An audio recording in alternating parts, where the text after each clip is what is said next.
What's up mga idol?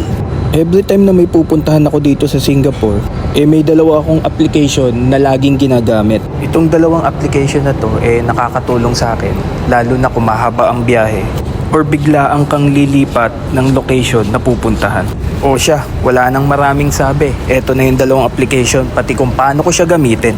Download nga pala kayo nito mga idol, yung Singabus. Diyan nyo pala malalaman kung darating na yung bus nyo. For example, etong bus stop ko dito, ang dating ng bus 853 ay 25 minutes. Tapos yung susunod, 37 minutes. Tapos paano mo ba ma-search yung bus stop mo? Eto na. Bawat bus stop merong ganito. Titignan mo lang yung bus stop code. Ayan o, diba? Kitang-kita. Ang laki.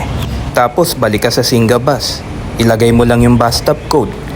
And then, search. Charan! O diba? Makikita mo na lahat dito. Ayan o. Lahat ng bus na tumitigil dito sa may bus stop na to. Eto naman pala ang gamit ko kapag may pupuntahan akong lugar. Dito ko lang sinesearch. Download lang ng Google Maps kung wala pa kayo. Pero madalas naman lahat meron yan.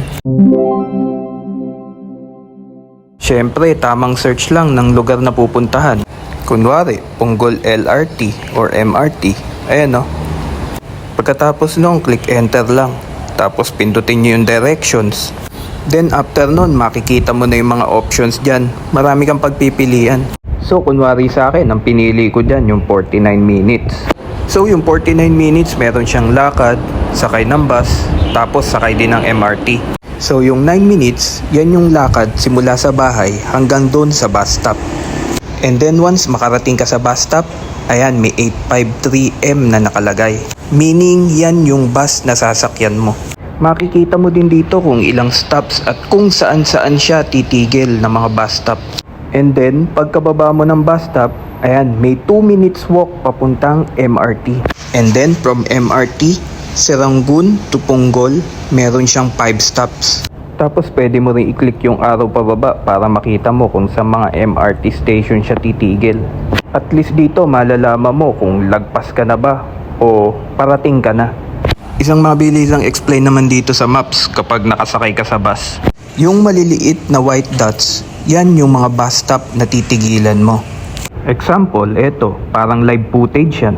Papunta pa lang yung bus ko dito sa block 206. Tapos yung big circle white dot naman, yan yung destination mo.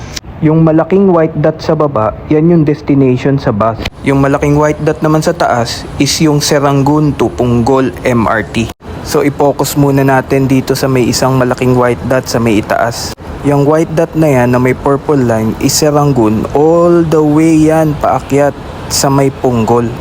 Yan yung 5 stops mo dun sa purple line na MRT. Siya, hanggang dito na lang mga idol. Sana makatulong, lalo na siguro dun sa mga turista na napunta dito sa Singapore. Syempre, huwag kalimutang i-like, follow, and share mga idol. Happy na! Babush!